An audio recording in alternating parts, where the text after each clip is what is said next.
America में Trump के खिलाफ गदर, कैलिफोर्निया में मचा बवाल। टेस्ला के सबसे बड़े प्रोग्राम के चीफ ने छोड़ी कुर्सी। ईरान ने 9 बम बनाने के लिए कराए परमाणु विस्फोट। 12 देशों के लिए आज से लागू हुआ ट्रंप का ट्रैवल बैन। जेल से जल्द बाहर आ सकते हैं इमरान खान। नमस्कार, मेरा नाम है शालिनी और आप देख रहे हैं द न्यूज 15। स्वागत है आपका हमारे खास प्रोग्राम दुनिया के हालचाल में। चलिए नजर डालते हैं इन बड़ी खबरों पर विस्तार से। अमेरिका में डोनाल्ड ट्रंप की नीतियों के खिलाफ लोग सड़कों पर उतर आए हैं। न्यूयॉर्क से लेकर कैलिफोर्निया और लॉस एंजेलिस तक हिंसक प्रदर्शन हो रहे हैं। ये गुस्सा ट्रंप की सख्ती अप्रवासन नीति के कारण भड़का है, जिसमें अवैध अप्रवासियों को देश से निकालने का अभियान चल रहा है। लॉस एंजेलिस में ICE की छापेमारी में 118 अप्रवासियों की गिरफ्तारी के बाद लोग भड़क गए।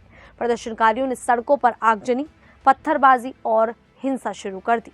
ट्रंप ने हालात को काबू करने के लिए 2000 नेशनल गार्ड सैनिकों को लॉस एंजेलिस भेजा। सड़कों पर बख्तरबंद गाड़ियां और हथियारबंद सैनिक तैनात हैं। पुलिस और नेशनल गार्ड प्रदर्शनकारियों को रोकने के लिए आंसू गैस और रबर बुलेट्स का इस्तेमाल कर रहे हैं। प्रदर्शनकारी पुलिस और सेना पर पत्थर फेंक रहे हैं। कैलिफोर्निया के गवर्नर गैविन न्यूसम ने ट्रंप के इस कदम को गैरकानूनी और भड़काऊ बताया है।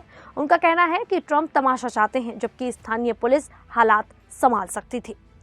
न्यूसम ने इसे राज्य की संप्रभुता का उल्लंघन कहा और कानूनी कार्रवाई की धमकी दी। यह विवाद अमेरिका को 2 हिस्सों में बांट रहा है और ट्रंप की नीतियों के खिलाफ गुस्सा बढ़ता जा रहा है। इसी बीच टेस्ला के ऑप्टिमस ह्यूमनॉइड रोबोट प्रोजेक्ट के प्रमुख मिलन कोबाक ने कंपनी से इस्तीफा दे दिया है। कोबाक ने कहा है कि वह विदेश में अपने परिवार के साथ ज्यादा समय बिताना चाहते हैं और यही उनके इस्तीफे का एकमात्र कारण है। मिलन कोबाक ने सोशल मीडिया प्लेटफॉर्म X पर एक पोस्ट में यह जानकारी दी। उन्होंने एलन मस्क और टेस्ला की पूरी टीम को धन्यवाद दिया। कोबाक 2016 से टेस्ला के साथ थे और 2024 में उन्हें ऑप्टिमस प्रोजेक्ट का वाइस प्रेसिडेंट बनाया गया था। यह प्रोजेक्ट टेस्ला के लिए बहुत अहम है, क्योंकि कंपनी रोबोटिक और ऑटोनोमस टेक्नोलॉजी पर बड़ा दांव लगा रही है। कोबाक का इस्तीफा ऐसे समय पर आया है जब टेस्ला इस साल हजारों ऑप्टिमस रोबोट बनाने की योजना बना रही है। हालांकि चीन के कुछ सामग्री निर्यात पर प्रतिबंध के कारण प्रोजेक्ट में चुनौतियां हैं। कोबाक की जगह अब टेस्ला के ऑटो पायलट प्रमुख अशोक एलुस्वामी ऑप्टिमस प्रोजेक्ट को संभालेंगे। वहीं ईरान ने चुपके से परमाणु हथियार बनाने की दिशा में बड़ा कदम उठाया है, जिससे दुनिया हैरान है। इंटरनेशनल एटॉमिक एनर्जी एजेंसी की ताजा रिपोर्ट बताती है कि ईरान न सिर्फ यूरेनियम को संवर्धित कर रहा है, बल्कि उसने गुप्त तरीके से परमाणु बम बनाने के प्रयोग भी किए। ये सब तब हुआ जब अमेरिका और ईरान के एक नए परमाणु डील की बात चल रही थी। रिपोर्ट्स के मुताबिक ईरान ने 20 साल पहले से ही गुप्त परमाणु गतिविधियां शुरू की थी। लेविजान, शियान और मारीवान जैसी जगह पर उसने न्यूट्रॉन डिटेक्टर और इम्प्लोजन सिस्टम बनाए, जो बम बनाने में इस्तेमाल होते हैं। 2003 में ईरान ने 2 बार इम्प्लोजन टेस्ट किए, जो परमाणु बम के लिए जरूरी हैं और इसका कोई सिविल उपयोग नहीं है। ईरान ने वरामिन में यूरेनियम को गैस में बदलने की सामग्री और तुर्कजाबाद में गुप्त सामान छिपाया। जेबर IBN हयान लैब से यूरेनियम गायब होने की बात भी सामने आई। IAEA का कहना है कि ईरान ने जांच में गलत जानकारी दी। एक्सपर्ट्स का मानना है कि ईरान 2025 तक परमाणु बम बना सकता है। ये मामला अब UN सुरक्षा परिषद तक पहुंच सकता है। डोनाल्ड ट्रंप ने 4 जून 2025 को एक आदेश जारी किया, जिसके तहत 12 देशों के नागरिकों के अमेरिका में प्रवेश पर पूरी तरह से रोक लगा दी गई थी। यह नीति आज 9 जून 2025 से लागू हो रही है।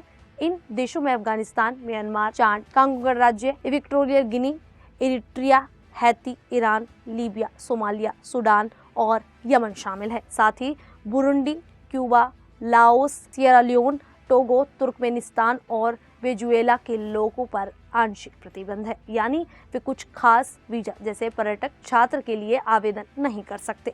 ट्रंप का कहना है कि यह प्रतिबंध राष्ट्रीय सुरक्षा के लिए जरूरी है, क्योंकि इन देशों में यात्रियों की जांच पड़ताल की व्यवस्था कमजोर है और वीजा नियम तोड़ने की दर ज्यादा है। हालांकि कई लोग इसे मुस्लिम विरोधी मानते हैं, क्योंकि इसमें कई मुस्लिम देश शामिल हैं।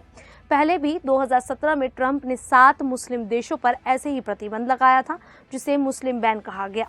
उस समय इसे कोर्ट में चुनौती दी गई, लेकिन 2018 में सुप्रीम कोर्ट ने इसके एक संशोधन रूप को मंजूरी दी। इस बार भी कोर्ट में चुनौती हो सकती है। ये नीति परिवारों को अलग कर सकती है और अमेरिका की अर्थव्यवस्था व समुदाय पर असर डाल सकती है। वहीं पाकिस्तान के पूर्व प्रधानमंत्री इमरान खान, जो अगस्त 2023 से अदियाला जेल में बंद हैं, को अल कादिर ट्रस्ट मामले में 11 जून 2025 को जमानत मिलने की उम्मीद है। उनकी पार्टी पाकिस्तान तहरीक इंसाफ के नेता गौहर अली खान ने कहा है कि 11 जून को इस्लामाबाद हाई कोर्ट में इमरान और उनकी पत्नी बुशरा बीबी की सजा को निलंबित करने की याचिका पर सुनवाई होगी। गौहर को भरोसा है कि उस दिन इमरान को जमानत मिल सकती है, हालांकि उन्होंने इसके पीछे का कारण नहीं बताया।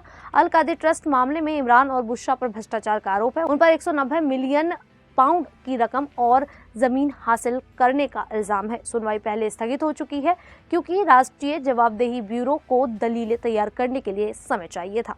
गौहर अली खान ने कहा है कि पीटीआई विपक्षी दलों के साथ मिलकर सरकार के खिलाफ आंदोलन शुरू करेगी, जिसका नेतृत्व इमरान जेल से करेगी। उन्होंने बुशरा बीबी को बिना ठोस आरोपों के जेल में रखने के भी आरोप लगाया। साथ ही खैबर पख्तूनख्वा के मुख्यमंत्री अली अमीन गंदापुर ने ईद उल अजहा के बाद बड़े आंदोलन की धमकी भी दे दी है। खैर, अब इस पूरे मामले को लेकर आप लोगों की क्या राय है, आप हमें कमेंट करके जरूर बताइएगा। फिलहाल अभी के लिए इतना ही, फिर हाजिर होंगे ऐसी ही देश और दुनिया से जुड़ी बड़ी खबरों के साथ। तब तक के लिए देखते रहिए द न्यूज़ 15।